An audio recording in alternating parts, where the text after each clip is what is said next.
Fala pessoal, sejam bem-vindos ao Doutrinarte, a Academia Cristã de Teologia, Cultura e Arte. Meu nome é Felipe Moreira. Eu sou Samuel Fratelli. E nós estamos aqui no terceiro episódio do nosso Doutricast, o podcast da Academia Doutrinarte.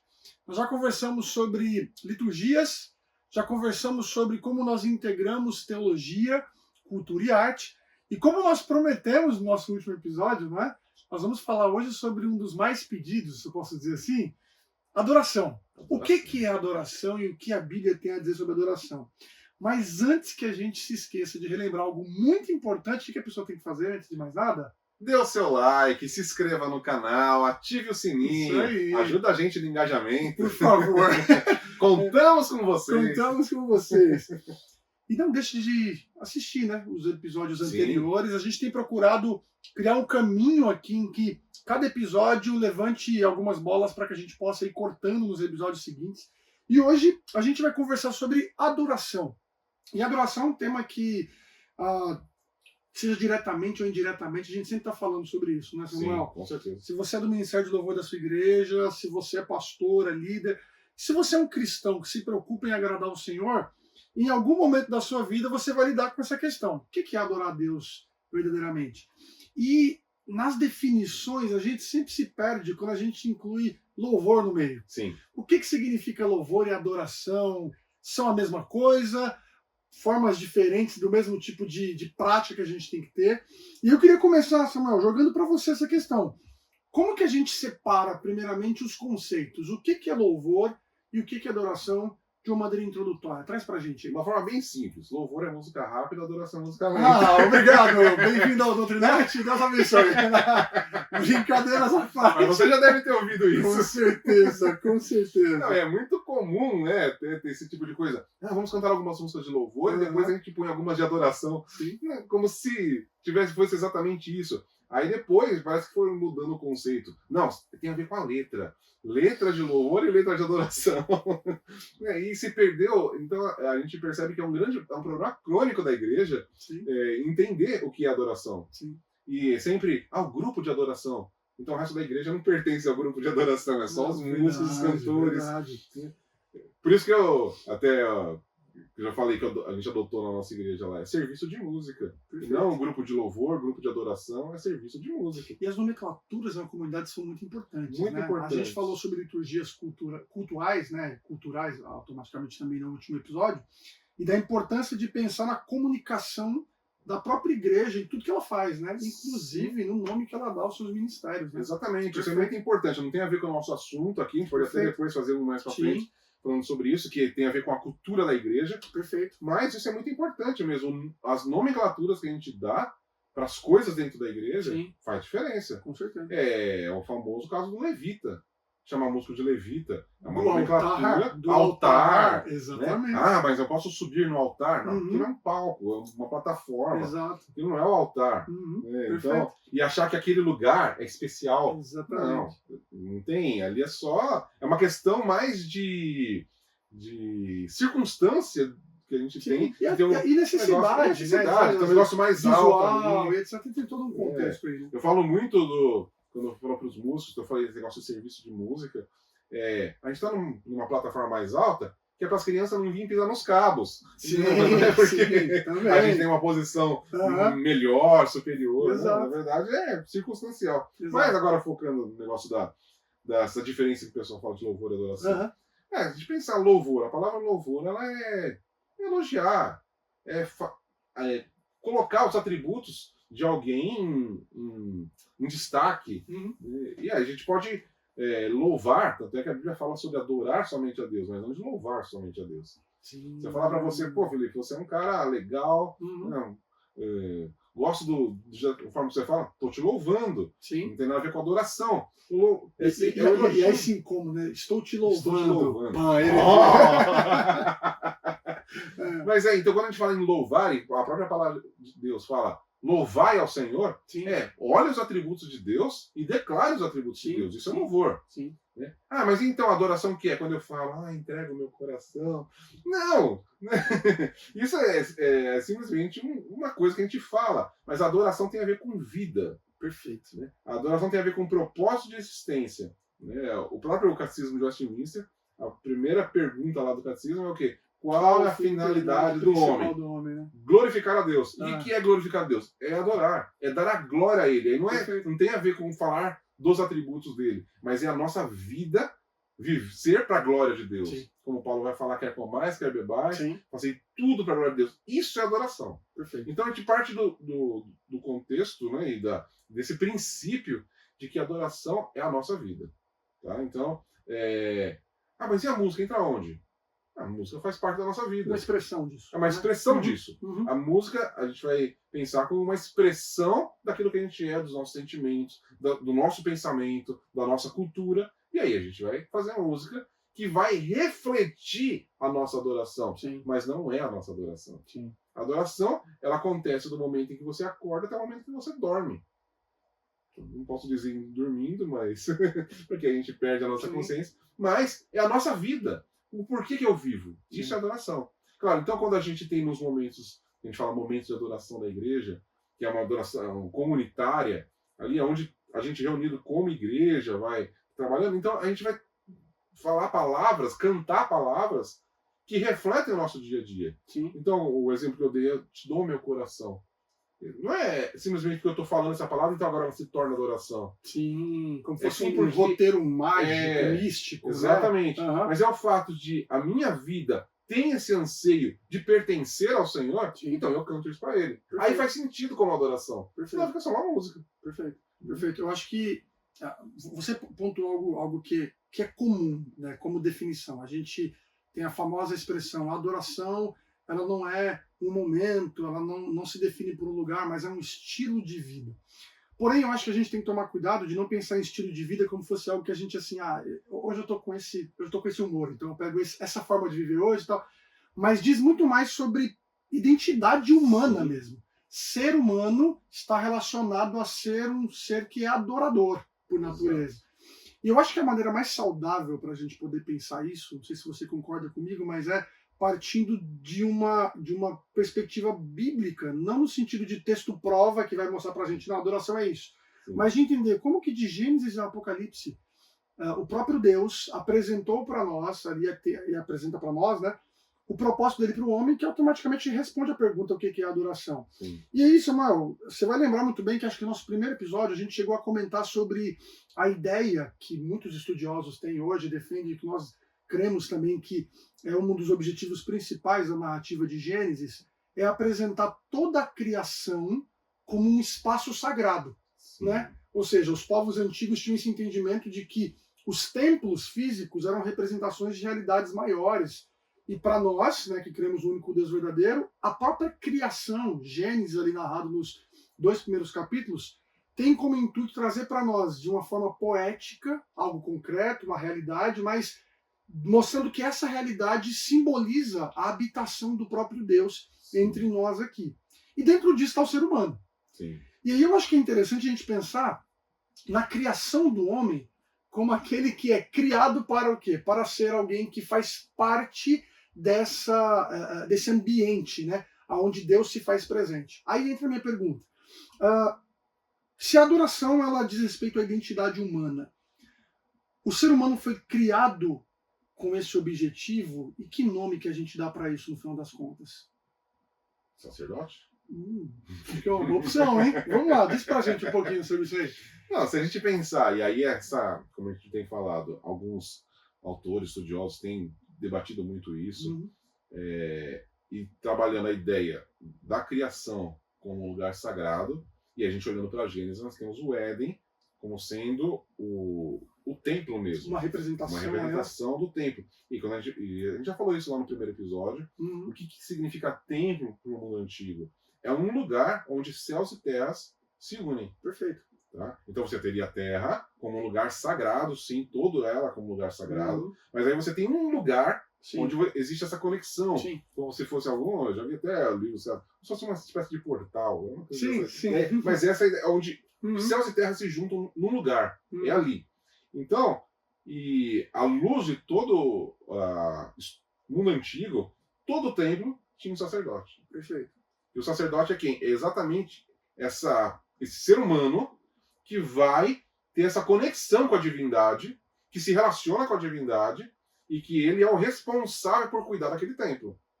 Então, no mundo antigo a gente tem muitas coisas com relação ao templo. Os deuses que necessitavam de coisas, que você precisava levar comida para ele. Tem alguns templos lá do mundo antigo que tinha um quartinho, uma caminha para o deus vir e dormir lá, né? Então, e o nosso Deus, ele já se revela de uma maneira diferente, como ele não precisa de nada. Sim. Na verdade, ele é o Deus doador. Então, ele cria esse espaço para o homem, só que ele não pede para o homem fazer alguma coisa para ele. Na verdade, ele dá uma missão para o homem, a missão que a gente vê lá em Gênesis é multiplique, fecunde, cuide da terra, governe sobre a terra, a partir daqui. Perfeito. Então, a partir do lugar da presença de Deus, tá? Eu acho que a presença de Deus é uma que vai tanger muito toda a nossa conversa sempre, quando se refere à adoração. Perfeito. Né? Aonde está a presença de Deus, então, aí, a partir daí, nós saímos para o mundo, agora com um propósito de vida. Então, a gente percebe que tudo começa num propósito. Deus cria o homem, coloca ali no jardim, que é o templo, para falar, fica aí, curte aí. Não, ele põe o homem lá e fala, te dou uma missão. Perfeito. Você tem uma missão. E aí, quando a gente olha para Gênesis, criados a imagem e semelhança. Imagem e semelhança tem a ver com representatividade. Nós, como os seres humanos, somos a representação de Deus na Terra. Deus, ele é onipresente, preenche tudo. O templo é o lugar da habitação de Deus. Mas ele fala, e aqui então, ele chama o homem, nós nos relacionamos aqui, você é meu espelho, você é minha imagem. Agora você vai sair daqui e vai representar isso para o mundo todo. Então, essa é a missão da igreja. Representar Deus para o mundo. Sim. E, então, isso é adoração. Percebe? Não é, como você falou, não é um estilo de vida. É a vida. É a vida. É a vida que Deus projetou para o ser humano. Exato. Quando ele criou o ser humano, quando ele falou, façamos o homem a nossa imagem e semelhança, era isso que ele tinha em mente. Não é parecido fisicamente, porque Deus é espírito. Tá? Mas o que é essa imagem e semelhança? Eles vão ser os meu representante. E aí a gente tem vários exemplos na história, no mundo antigo, disso, essa questão de representação. Sim. E a própria questão do ídolo. O que é o ídolo? O ídolo é uma representação de uma divindade. Então, o homem, por assim dizer, ele seria como uma espécie de ídolo. De imagem. Né? De imagem. Né? Deus pegou, eu fiz um como eu. Agora, quando as pessoas olharem para você, elas vão estar me vendo. Sim. Isso é a vida de adoração. Sim. É cumprir o propósito. E quando a gente olha lá para Gênesis 3, o homem peca, ele perde o propósito. Perfeito, perfeito. Eu acho que, assim, reverberando e tentando sintetizar um pouco aí, vamos pensar que, assim, né, a gente sabe que esse tipo de tema é novo, de certa forma, para a maioria, né, das membresias aí afora, desconhece esse tipo de conexão, porque fala assim, peraí, mas sacerdote eu vejo só depois da lei lá, cara, depois do estabelecimento lá no êxodo, aquela coisa e tal. Mas a ideia é pensar que, assim, não é porque não se usa a palavra especificamente que o indivíduo não está ali. Exato. O que a gente tem, no final das contas, é o mundo sendo criado para que ele seja o espaço sagrado em que a glória de Deus vai ser manifesta. No mundo antigo, os templos eram criados e no último dia, depois de tudo estabelecido, a imagem era colocada lá no centro. Porque ela agora é a representação dessa conexão que o próprio Samuel colocou para nós, onde céu e terra vão se unir. Então, o autor de Gênesis, nós cremos que Moisés foi responsável por isso, ele traz para a realidade cósmica esse simbolismo que o templo físico dos demais povos ao redor de Israel tinham. Então, no último dia da criação, no sexto dia, qual que é a última coisa que é colocada no meio do jardim? O homem. E aí o homem recebe essa vocação, né, sacerdotal de ser agora um mediador. Né, e é muito interessante quando você falava aí, lembrando do que Gênesis fala para nós, acho que Gênesis 1, verso 28, né, o texto vai dizer, e Deus os abençoou, sede fecundos, multipliquem, encham a terra, subjuguem a criação, ou seja, se a gente abrir um parêntese aqui, ser abençoado, ter a bênção de Deus sobre nós, é assumirmos a nossa vocação de sermos imagem dele. Exato. Então, no final das contas, aquilo que a gente tem em comum, né? Eu quero, Senhor, abençoa minha vida para que eu possa descansar, como se a vida fosse algo passivo. Não. O propósito de Deus é que à medida que a gente assuma a nossa vocação de sermos imagem dele, representando ele no mundo, nós estamos glorificando a ele. Sim. Estamos adorando a ele e ao mesmo tempo também abençoando o mundo. Então, me corrija se eu estiver errado, Samuel, no final das contas, a glória de Deus e a adoração está relacionado com a nossa missão de sermos imagem e semelhança do Senhor. Com certeza. Então, trabalho, vocação, o que a gente faz, ou seja, entra no jardim, cultivem o jardim, dê nome aos animais, ou seja, todo o nosso trabalho nesse mundo aponta justamente para assumir essa vocação de sermos sacerdotes do Senhor onde nós estivermos. Exatamente. O ser humano foi criado para ser, então, um povo sacerdotal, certo? Só que você colocou um ponto aí que eu acho que é não vou dizer o plot twist da história, mas é um momento trágico na história nossa, da redenção, né? Porque vem o pecado. E o que o pecado faz? O pecado, ele corrompe a adoração. E agora a gente entra numa nova palavrinha aí, né? A adoração agora passa a ser o quê? Idolatria. O que você tem a dizer sobre isso, Samuca? Então, como eu falei sobre o homem ser uma espécie de ídolo, uma imagem, mas ele era uma representação do Deus verdadeiro. Sim. Então nós, como imagem e semelhança, somos apenas o representante, o enviado do Deus verdadeiro para a Terra, para abençoar a Terra, para subjugar a Terra, toda essa questão. O que acontece lá em Gênesis 3? Quando aquela conversa da serpente com Eva, ela é muito interessante. E tem aquele papo todo, né? E isso é muito interessante, né? Porque a serpente fez Eva comer. Não, a serpente nem falou para ela comer, isso é muito doido. Né? Sim. Você não pode comer? Pode comer de tudo. Né? Só dessa árvore que não. Porque senão a gente vai morrer. Não vai. A serpente só fala isso, não vai. Na verdade, o medo de Deus é que você se torne como ele. Exato. E isso é muito interessante, porque a partir do momento em que Deus cria o homem, fiz vocês a imagem e semelhança. Ou seja, vocês são como eu. Exatamente. Com uma missão. Uhum. Aí, não, vocês vão ser como ele. E aí sobe ao coração de Adão e Eva. Então eu não vou precisar mais de Deus. Agora eu vou poder exercer a minha missão a partir de mim. Então, fazer dos outros a minha imagem e semelhança. Perfeito. E foi por isso que surge a idolatria. Perfeito. Começa agora, eu preciso fazer outros ídolos a minha imagem e semelhança. Perfeito. E agora perdemos a imagem e semelhança de Deus, não completamente. Mas o principal, o ponto pelo qual nós somos criados, a gente perdeu. Então, o homem passa a ser a medida de todas as coisas. Perfeito. E não mais Deus. Um comentário, Samuel. Tem um livro, O Enredo da Salvação, do Bernard Shaw. Um livro muito, muito interessante, por sinal. No primeiro capítulo, o Bernard Shaw vai dizer o seguinte, que as árvores do mundo antigo, elas eram marcos de referência. Então, quando você tem ali a árvore da vida e a árvore do bem, do conhecimento do bem e do mal, você tem ali como se fosse dois caminhos de referência para se viver. Então, a árvore da vida representaria, de certa forma, do que? Essa vida com Deus, a qual o próprio Deus, que concede a dádiva da vida, vai sustentar e será um marco de referência.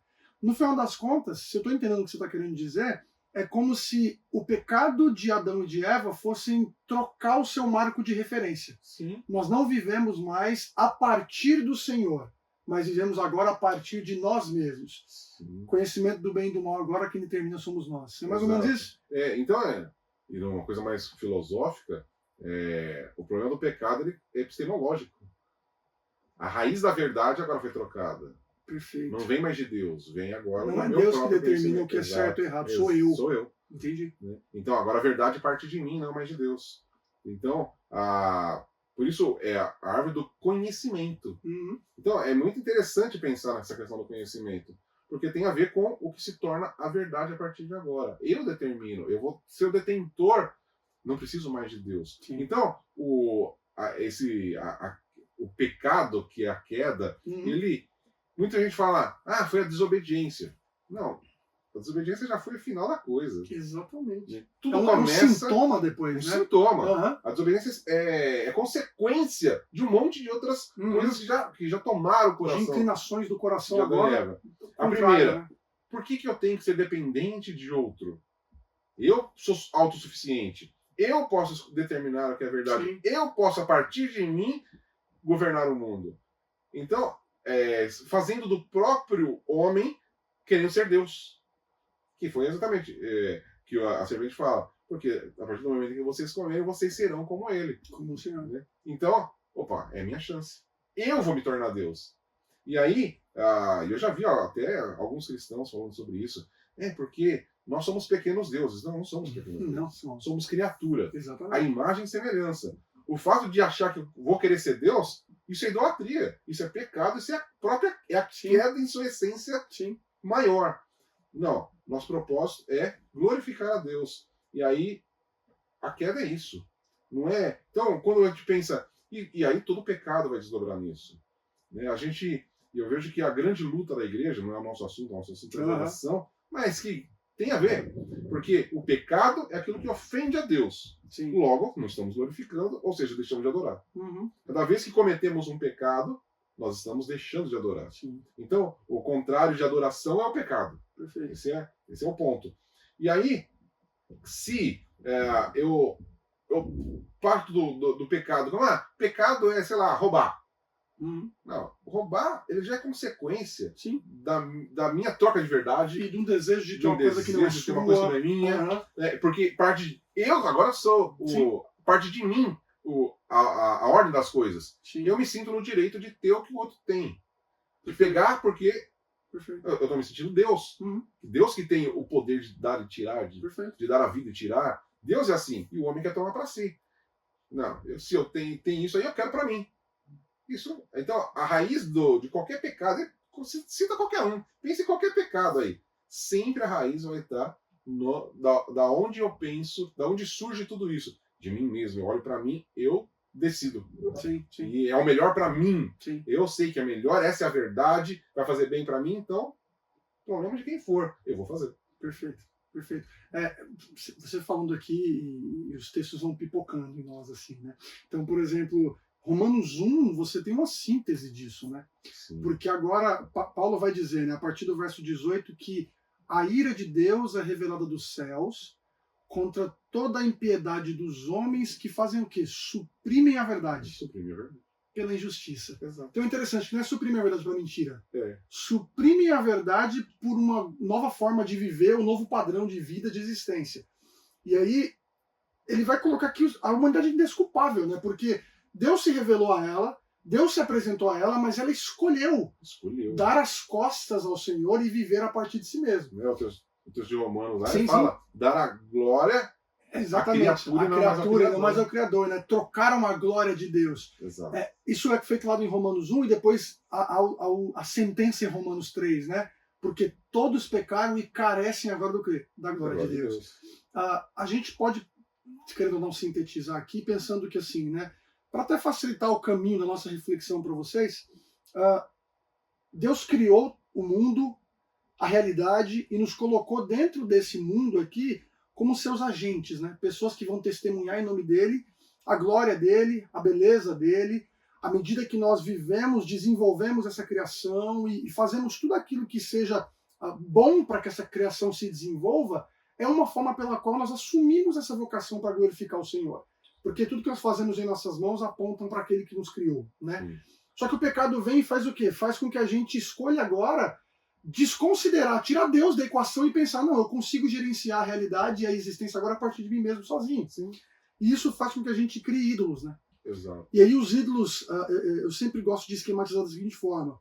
O ídolo é tudo aquilo que toma seu amor, sua confiança e sua obediência. Então você passa a amar alguma coisa. Essa coisa passa agora, por ter o seu amor, ela passa agora a ser o objeto da sua confiança. Você crê agora, deposita fé nisso, de que isso agora é algo que trará para você redenção, propósito, significado, satisfação, etc. E para que isso ocorra, você faz o quê? Você agora se submete a isso. Sim. Se eu amo o dinheiro, eu passo a confiar no dinheiro e entender que o dinheiro vai suprir. E a partir disso eu passo a obedecer ao dinheiro, a fazer tudo o que for possível para ter dinheiro. Então, no final das contas, o que a gente está falando aqui é que o ser humano nunca deixa de ser um adorador, né? Nunca. se a adoração ela é justamente a nossa identidade como seres humanos, como criação de Deus, nós nada mais nada menos do que mudamos o adorado, certo? A gente troca justamente o Senhor, que é o objeto criacional pelo qual nós somos criados para adorá-lo, e a gente passa a adorar outra coisa. E aí agora a gente está ferrado, né, cara? Agora complicou, né? Porque assim, a gente tem Gênesis ali apresentando o propósito de Deus, só que a gente escolhe fazer aquilo que não é favorável ao Senhor. E aí onde entra, acho que um ponto muito importante para nós, né? É aí que o Evangelho entra e transforma tudo, né, cara? Porque, querendo ou não, e aí eu passo a bola para você, mas dando um pontapé inicial, Deus cria a adoração, né? Sim. A gente corrompe a adoração. Mas pela graça de Deus em Jesus Cristo, Deus recria a adoração agora. O que você pode falar para nós aí sobre sacerdotes redimidos? É isso que a gente tem? Sim, com certeza. Na verdade, a obra de Cristo, né, ela fala do perdão dos pecados. E o que é perdão do pecado? É retomar o homem agora. Então, você perdeu o seu sacerdócio, então agora eu vou te voltar ao sacerdócio. Então, é muito mais profundo do que simplesmente o Deus perdoar os pecados. Os erros que eu cometi, Os erros que eu cometi. Né? É falar, tentando ilustrar de alguma maneira, imaginar que eu te dei uma posição, te dei uma missão, e aí você me ofendeu. Sim. E aí você perdeu essa posição porque você me ofendeu. Sim. E aí eu chego pra você, não, tudo bem, Felipe, te perdoo, mas você não vai mais trabalhar comigo, não. Entendeu? Isso seria, tá perdoado, ó. Esqueci o que você fez, sim, né? Mas continuamos amigos, mas assim, daquela maneira. Não posso mais contar com você. Não foi o que Deus fez. O Evangelho é exatamente o contrário. Ó, tá aqui, você me ofendeu. Tá sua missão aqui de novo. Perfeito. Então, isso torna uma proporção muito maior. Muito. Né? É muito mais falar, tudo bem, eu deixo pra lá o que você fez. Não é deixo pra lá o que você fez. Eu vou te restaurar. Vou restaurar a sua posição para qual você foi criado. Perfeito. Tudo na sua vida agora vai voltar para o eixo. Não é só o Evangelho não resolve um probleminha. Não é só uma questão moral. Não é uma questão moral. A questão moral também. Já é reflexo. É reflexo, perfeito. Porque a questão moral de Adão e Eva foi reflexo da sua perda de identidade. Exato. Né? A perda de humanidade. A desumanização, né? Exatamente. Estava lembrando das Crônicas de Nárnia. Lembra do Peregrino da Alvorada? Do Eustáquio lá, que vira um dragão? Sim. Ele deixou de ser humano, ele deixou de ser menino. E ele tinha aquela casca e ele não podia tirar. Exatamente. Por mais que ele tentasse, ele não podia. Até que Aslan foi lá e arrancou. Deu preciso de fundo. E qual é esse fundo? É exatamente o pecado. Eu preciso tirar o pecado de você. Quando eu tiro o pecado da gente, pronto, agora a gente volta a ser humano. Perfeito. Por isso que a gente fala, Jesus foi o humano mais perfeito que existiu na face da Terra. Por quê? Porque ele era super-humano? Não, ele era humano. Sem a corrupção, sem a podridão, sem os ídolos do coração. Genuinamente o que o ser humano foi criado para ser. Foi criado para ser. Então, Jesus ele veio mostrar, vocês foram criados para isso, para ser assim, dessa maneira. Então, a gente fala, sermos imitadores de Cristo, na verdade não é a gente se forçar para a gente tentar imitar alguém que foi mais legal. Não. É ser aquilo que a gente foi criado para ser. Perfeito. E isso é adoração. Né? Então, não tem como a gente falar de adoração sem falar de evangelho. E eu vejo que, na realidade da igreja hoje, se parece que distanciou. O evangelho parece ser só a porta de entrada. Agora eu faço parte do clube. Para ter o passaporte para ir para o céu. Né? Vai de clube. Agora que estamos aqui dentro, então vamos falar de adoração. Não. Sim. O evangelho é a entrada para a adoração. O evangelho sem evangelho não tem adoração. E a adoração reflete exatamente o que o evangelho fez com a gente. Perfeito. Né? Se a gente entende a criação, Deus criou lá o homem, deu uma missão para ele, aquilo era a existência. O homem perde. Em Cristo, nós somos recriados. É isso que Paulo fala, somos nova criação. Então, vocês são criados de novo. Então começou de novo o processo. Exato. E eu gosto muito de falar disso. O evangelho não é um conserto, um remendo. Quebrou, e aí passa uma colinha. Agora está melhorzinho, hein? Não, é de novo. É recriado. Sim. Então, a gente pode entender, claro, a gente ainda vai carregar muitas coisas do que a gente era antes, a gente está nesse processo de santificação, mas qualquer pessoa que a gente conversa que teve esse impacto do evangelho, pode falar, eu não sou mais a mesma pessoa. Perfeito. Uma chave muda dentro do nosso coração, dentro da nossa mente. E isso é a mensagem do Evangelho. É o poder de Deus para a transformação de todo aquele que crê. Amém. Então, é transformação, é recriação. E aí sim, nós estamos aptos a adorar. Sim. Tá? Então, o Evangelho tem que reger a nossa adoração. E a gente vai falar disso mais para frente. A gente já falou um pouquinho disso quando a gente falou de liturgia. Que o Evangelho tem que permear isso. Sim. Um culto que não fala do Evangelho, tá falando o quê? O que a gente tem para falar que é mais importante que o Evangelho, né? Porque nós temos assuntos mais... O Evangelho é muito raso. Não, o Evangelho é tudo. O Evangelho é raso demais. Eu já vi gente falando isso. Não, a gente precisa de coisas mais profundas. O que é mais profundo que o Evangelho? Exatamente. Paulo fala, isso é loucura. Né? É loucura para os gentios, vergonha para os judeus, sim. Mas é a mensagem. Mas é poder de Deus. É poder de Deus. Essa é a mensagem. Sim. E Paulo fala, não preguei outra coisa a não ser Cristo crucificado. Sim, perfeito. Né? É isso que é o cerne de tudo. Então, se a gente falar de adoração, tirando Jesus, tirando a cruz, que é uma coisa que eu tenho visto cada vez mais, já quero tocar nesse ponto, abrir um parênteses aqui, como as músicas deixaram de falar da cruz. Né? E eu vi um autor falando sobre isso, um autor de música cristã norte-americano, e ele falou, não, a cruz ela é muito ruim, desnecessária. Nossa. Ele tem uma ponto de falar isso. Eu acho a cruz desnecessária. Foi um ponto muito ruim da vida de Jesus. Nossa, um ponto então, muito ruim. Não tem necessidade daqui, nós estamos falando das coisas boas da vida cristã. Mas a cruz é a melhor coisa que nos aconteceu. Sem a cruz, a gente não estaria aqui. Você está falando do que aqui sem cruz? Perfeito. Então, e era um autor de música cristã. Cara, então, esse cara está compondo sobre o quê? Né? Será que você está no grupo errado? Não, cara. É estranho, né? Sem cruz. E aí eu li um artigo dele falando isso. E era ele e um outro pastor de uma igreja também dos Estados Unidos. E falando, na nossa igreja a gente parou de falar da cruz. Mas parou de falar da cruz, perdeu, agora virou um grupo de amigos. Não faz nenhum sentido você dizer que você é uma comunidade cristã. Exatamente. A cruz é a nossa marca. Sim. Então, por quê? Porque é a mensagem do Evangelho. Sim. Então, a adoração, ela começa na cruz, passa pela cruz e vai terminar sempre na cruz. Perfeito. A cruz, eu creio que, não sei como vai ser na eternidade, mas a gente vai estar com Jesus. E quando eu olhar para Jesus, o que a gente vai ver nele? A marca nas mãos. Né? Ele carrega as marcas. Por quê? Porque aquilo não pode ser apagado.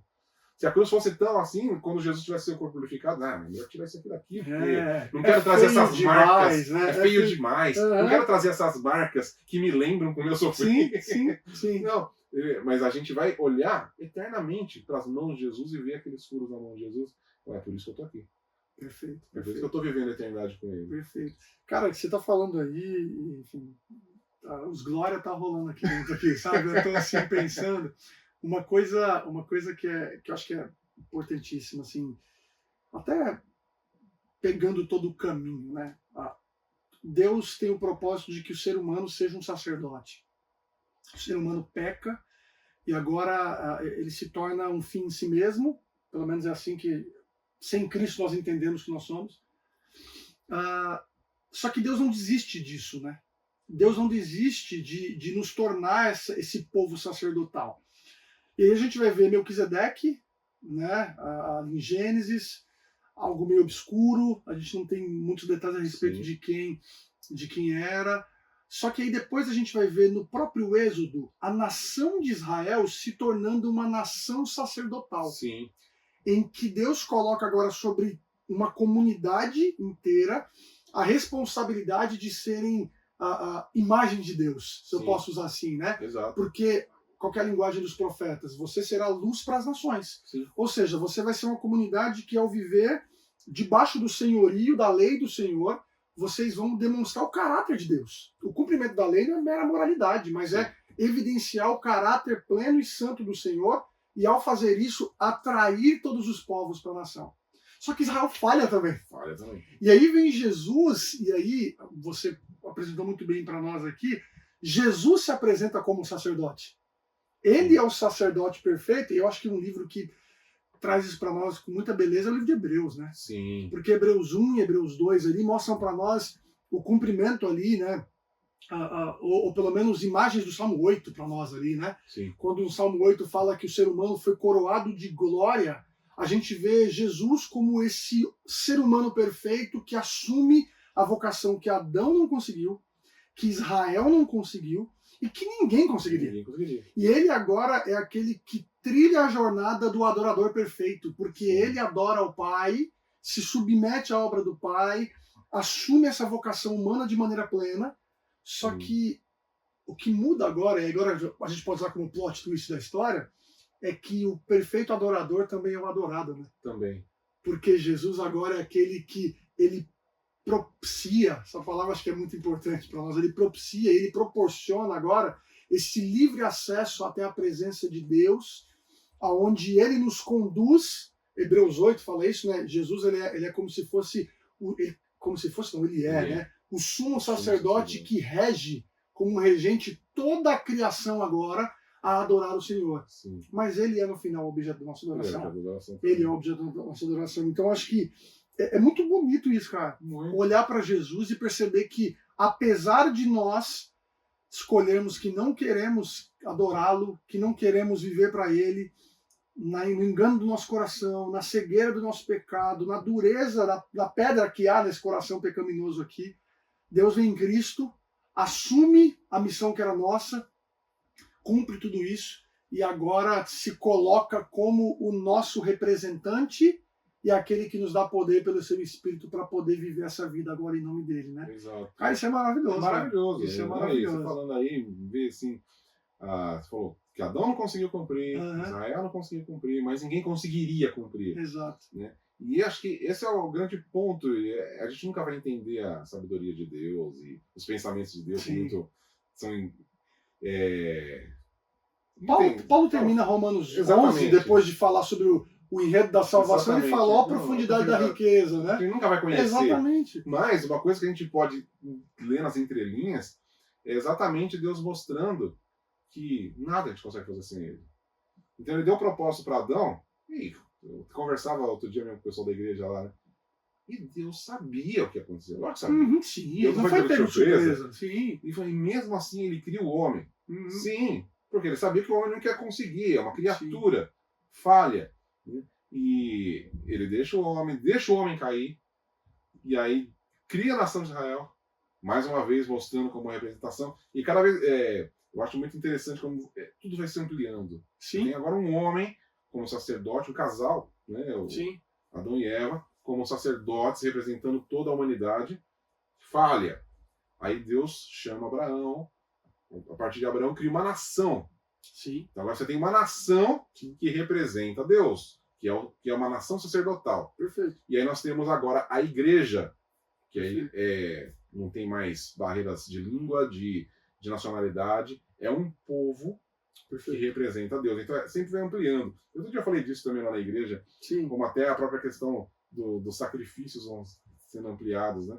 O primeiro sacrifício que existe é do animal que morreu para cobrir Adão e Eva. Então você tem um animal que morre para cobrir Adão e Eva. Desde o início você tem essa substituição, né? Alguém pagando para que o favor de Deus continue ainda sendo colocado sobre as pessoas. Né? E aí você tem, a partir do estabelecimento da lei, ali, a partir de Êxodo, você tem um cordeiro por família. Então, um cordeiro que substitui a pena né, de uma família. Quando você chega já no segundo templo, que aí eles saem do êxodo babilônico, né, eles têm do cativeiro babilônico, e eles voltam para lá, agora já é um animal para várias famílias. E aí quando chega em Jesus é um homem para toda a humanidade. Perfeito. Então existe essa progressão quando você vai andando nas escrituras, tanto de pessoas aumentando, como diminuindo o número de sacrifícios por pessoa. Até chegar em Jesus, que, como Hebreus fala, é o sacrifício definitivo. Exato. Então, nós temos Deus criando o homem e falando, você é meu sacerdote, mas você não vai conseguir. E aí, cria a nação. Agora nós temos eu tenho uma nação sacerdotal. Vocês também não vão conseguir. E aí eu preciso de um sumo sacerdote. Só uma nação sacerdotal, é como Deus fala, não é suficiente. Precisa um sumo sacerdote que não é só humano. Por isso Jesus é Deus e homem ao mesmo tempo. Sim. Essa dupla natureza de Cristo, ela tem muitos desdobramentos. A gente já falou, se a gente pensar sobre a redenção, só um ser humano poderia pagar o preço de um ser humano, Sim. Mas só Deus poderia suportar o preço. Sim. Nenhum ser humano suportaria. E a gente tem, nenhum ser humano conseguiria ser um sumo sacerdote. Só o próprio Deus conseguiria ser um sumo sacerdote do seu próprio templo. Perfeito.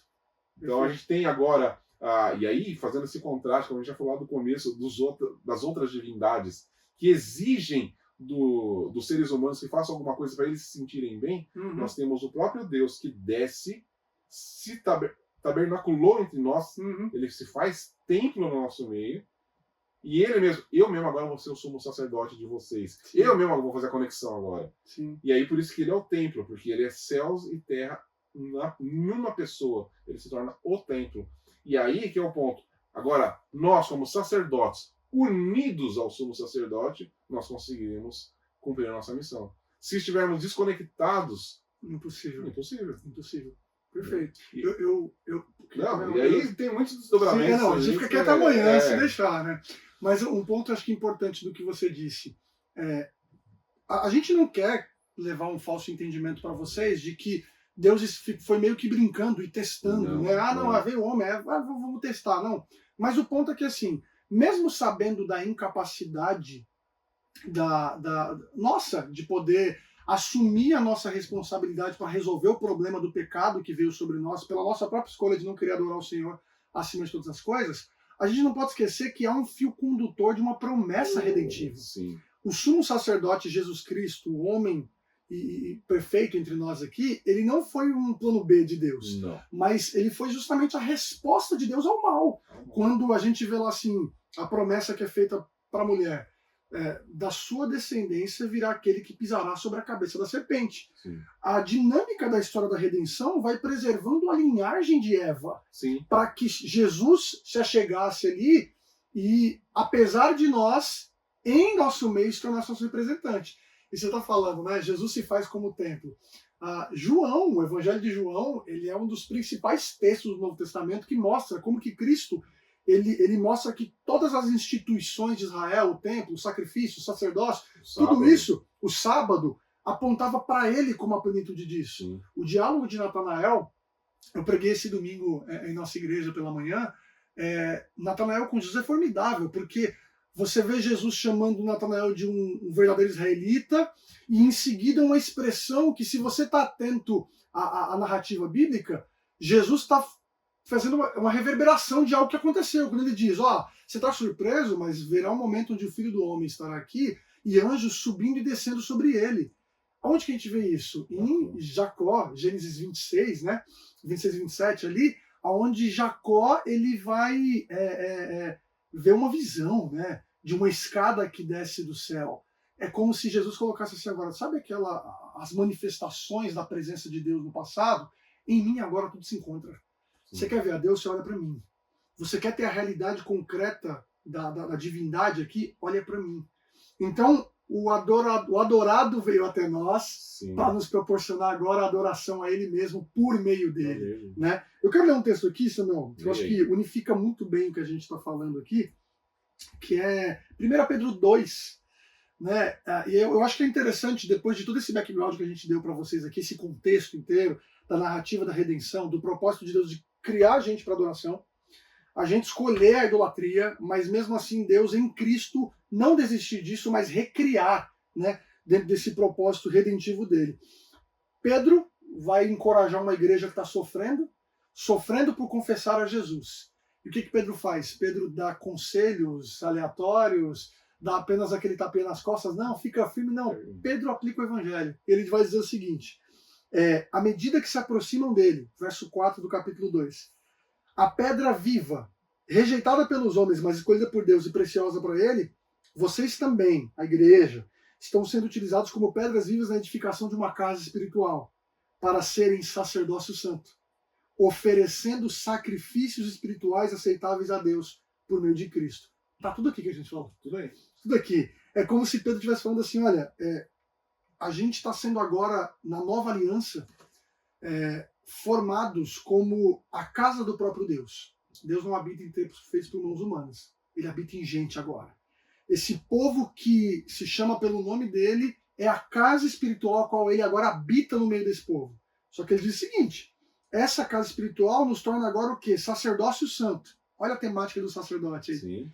Essa comunidade sacerdotal que agora faz o quê? Oferece sacrifícios espirituais aceitáveis a Deus. É como se Pedro falasse que a verdadeira adoração só é possível agora nessa comunidade que está sendo criada pelo próprio Senhor. Exato. Então, se você for falar de culto, de adoração a Deus genuína, sem o povo de Deus isso é impossível. Impossível. É impossível. Só que aí está o ponto. Não é que o povo de Deus tem em si mesmo a capacidade. Pedro continua. Por meio de Jesus Cristo. Jesus Cristo. Jesus Cristo é aquele que ele é a pedra fundamental, né? A pedra angular, em que as demais pedras vivas que somos nós, estamos ali, sendo cada vez mais modeladas à medida que essa casa espiritual pela qual Deus habita, haja adoração genuína e verdadeira. Exato. Então, caminhando acho para a nossa conclusão aqui, né? Na nova aliança, a verdadeira adoração é a adoração do povo de Deus que é recriado por meio de Jesus Cristo. O Evangelho traz a nós essa nova natureza que em Cristo, pelos méritos dele, pelo poder dele, nos dá agora essa capacidade de poder adorar ao Senhor verdadeiramente. Sim. E aí, eu acho que a gente retoma a Gênesis, né? Sim. Só que agora caminhando para a plenitude, né? A gente retoma essa posição em que a adoração, vamos reforçar aqui, não é estilo de vida, é identidade. É quem nós somos agora. E ao caminhar para isso, nós estamos agora cada vez mais nos libertando do pecado que ainda há em nós, mas agora com o poder do Espírito vencendo diariamente o pecado, mortificando nossa carne e nos tornando cada vez mais parecidos com Jesus, o adorador, mas também entendendo que à medida que nos parecemos com ele, nós nos tornamos os adoradores dele mesmo, né? O que você tem a dizer sobre isso, como palavra final aí para nós? Pegando o que você falou, até o próprio Mike Cosper fala disso. Jesus é o verdadeiro líder de adoração. Perfeito, perfeito. A gente fala que, eu não sou líder de adoração. Não, eu sou só um adorador lá, assim, bem fraquinho.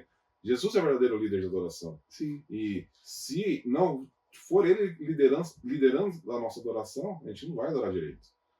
É a mesma coisa se a gente pensar, fazendo um paralelo bem fraquinho da nossa liderança de adoração na igreja. Sim. Se não tiver alguém lá, a igreja até pode cantar sozinha. Exatamente. Mas imagina, cada um vai cantar uma música diferente. Exatamente. Né? Vamos lá, cada um canta uma música que vier no seu coração. Vai ficar uma bagunça. Por isso, a nossa adoração ela tem que ser conduzida por Cristo. Sim.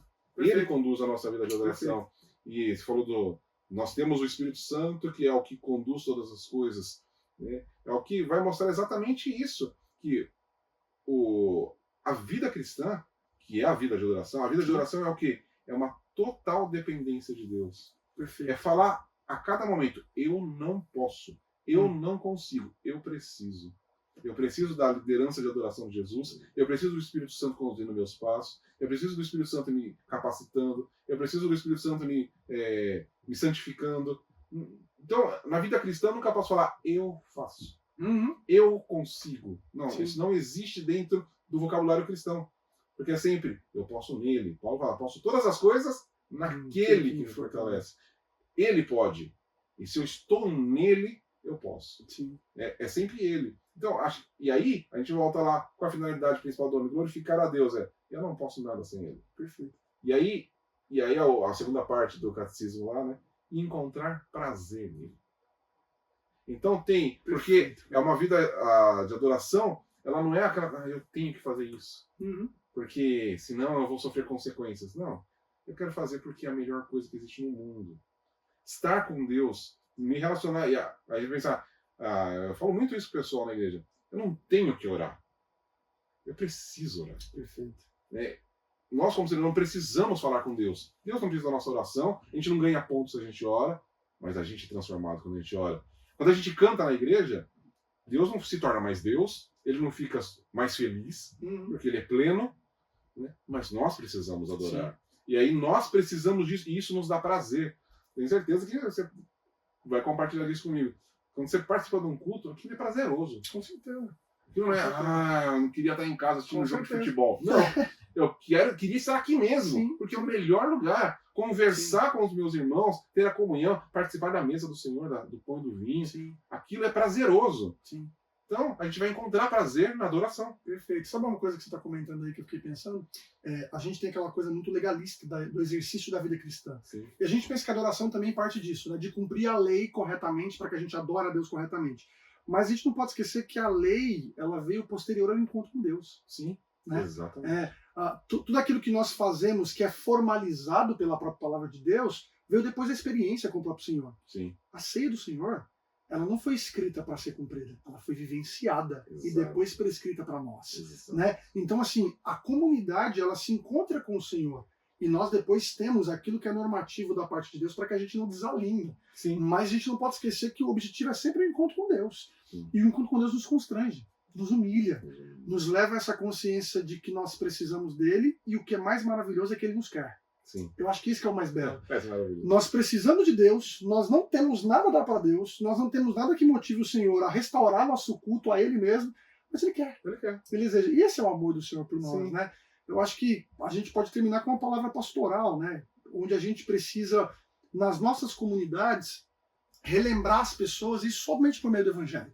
Se você é líder, pastor, líder de adoração na sua igreja, né? Saiba que assim, o nosso papel não é sermos convincentes por nós mesmos, mas sempre lembrarmos da obra de Jesus Cristo para cada uma dessas pessoas que congregam com nós. Sim. Porque a obra de Jesus Cristo é suficiente para dar a nós o deleite que nós ansiamos e que achamos que podemos encontrar em qualquer lugar, e é só nele, mas que Deus deseja que a gente esteja com Ele. Sim. É da vontade do Senhor, né?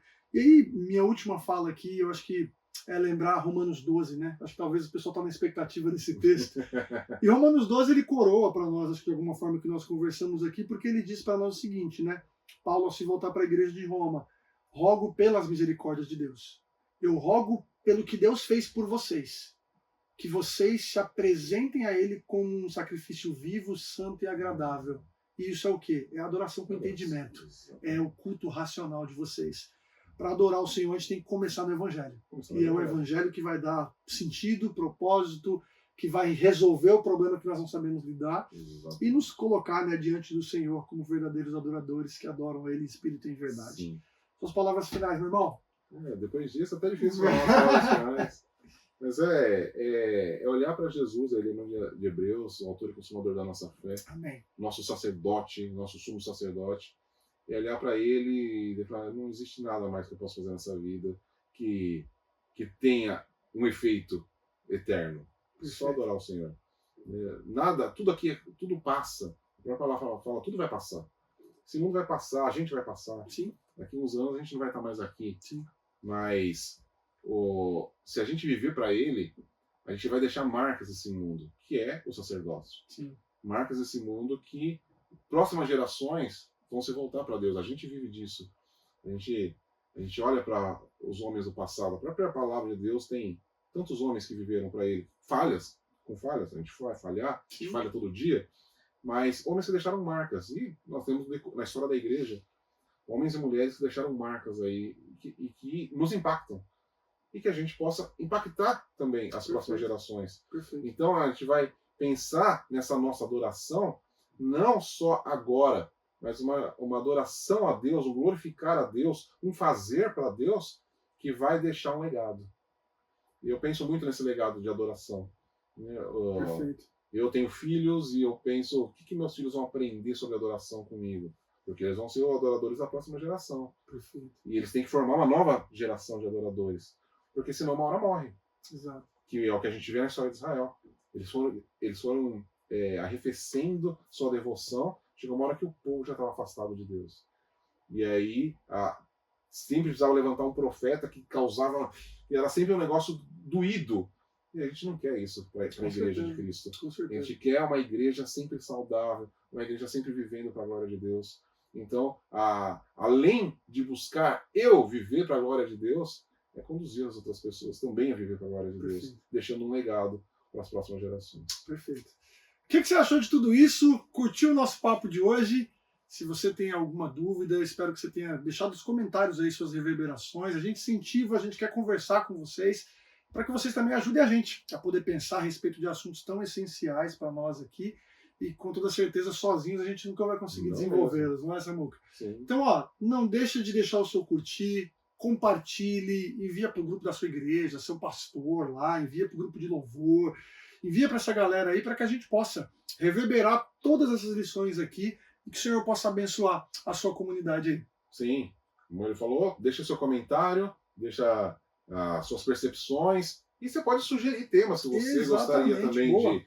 acho que eles podiam falar disso. Pode comentar aí. Que aí dá ideias pra gente, ajuda a gente aí. Ajuda nós. A melhorar isso daqui tudo. É isso aí. Copiando alguém aí que fala, esse canal também é seu. Se pegou a referência, você tá antenado, né? É isso aí. Tá? Então, ó, Deus abençoe vocês. Nos vemos no próximo Doutricast. Valeu, pessoal. Deus abençoe. Deus abençoe. Valeu.